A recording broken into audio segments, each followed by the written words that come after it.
جب ہم غلامی کا لفظ سنتے ہیں تو ہمارے ذہن میں ماضی کے وہ مناظر ابھر آتے ہیں جب انسانوں کو زنجیروں میں جکڑ کر بازاروں میں بیچا جاتا۔ مگر کیا آپ جانتے ہیں کہ آج 21ویں صدی میں جب دنیا ترقی کے بلند ترین مقام پر ہے تو غلامی کا سب سے بھیانک چہرہ ابھی باقی ہے۔ آج بھی لاکھوں مسلمان مرد، عورتیں اور بچے ایسی غلامی کے زنجیروں میں جکڑے ہوئے ہیں جو نظر نہیں آتی۔ یہ ہے جدید غلامی، ایک نظر میں جنت مگر اندر سے جہنم۔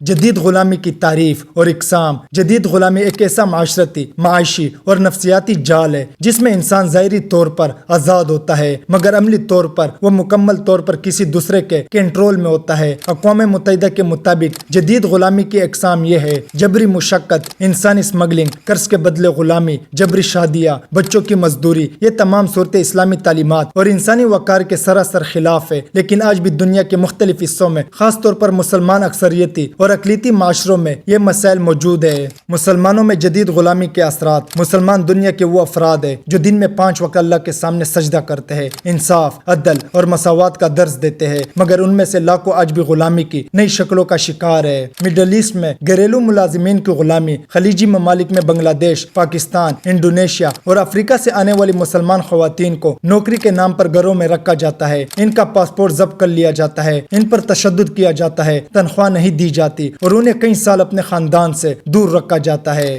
ایشیا میں مزدور مسلمان، پاکستان، بھارت، بنگلہ دیش اور افغانستان میں لاکھوں مزدور مسلمان خاندان کئی نسلوں سے اینٹوں کی بٹوں، کھیتوں اور قالین کی صنعت میں قرض کے بدلے غلام بنے ہوئے ہیں۔ افریقہ میں بچوں کی جبری مزدوری۔ مغربی افریقی ممالک جیسے نائجر، مالی اور چاڈ میں مسلمان بچوں کو کھیتوں اور کانوں میں غلام بنا کر رکھا جاتا ہے۔ یورپ اور امریکہ میں انسانی اسمگلنگ۔ یورپ، ترکی اور امریکہ میں غربت سے بھاگنے والے نوجوان مسلمان انسانی اسمگلنگ کا شکار ہو کر یا تو جسم فروشی میں دھکیل دیے جاتے ہیں یا پھر غیر قانونی مزدوری کرتے ہوئے پوری زندگی غلامی میں گزار دیتے ہیں۔ مذہب۔ اسلام کا موقف۔ اسلام نے غلامی کے خاتمے کی بنیاد رکھی۔ قرآن اور سنت میں غلاموں کے حقوق پر زور دیا گیا، انہیں آزاد کرنے کو نیکی قرار دیا گیا۔ جدید غلامی کے اسباب: غربت اور بے روزگاری، تعلیم کی کمی، کرپشن اور کمزور قوانین، مذہبی اور نسلی تعصب، معاشرتی عدم مساوات۔ یہ تمام عوامل ایسے حالات پیدا کرتے ہیں جہاں انسان اپنی مرضی سے غلامی کا راستہ اختیار نہیں کرتا بلکہ حالات اسے اس میں دھکیل دیتا ہے۔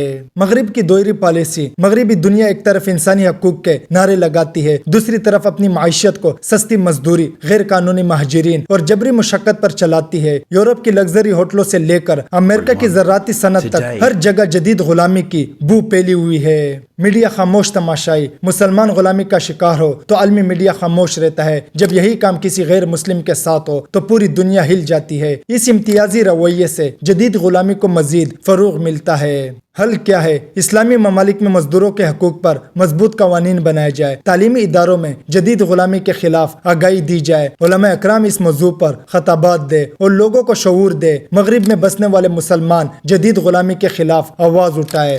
دنیا کے رنگینوں کے پیچھے چھپی اس سیاہی کو بے نقاب کرنا ہم سب کی ذمہ داری ہے۔ جدید غلامی ایک ایسی آگ ہے جو خاموشی سے انسانیت کو جلا رہی ہے۔ آئے بحیثیت انسان اس جہنم سے انسانوں کو نکال کر انہیں وہ آزادی، وہ وقار دے جس کا وعدہ ہمارے دین نے کیا ہے۔ یہ ویڈیو اچھی لگی تو لائک کرے اور سبسکرائب کرے۔ Thank you.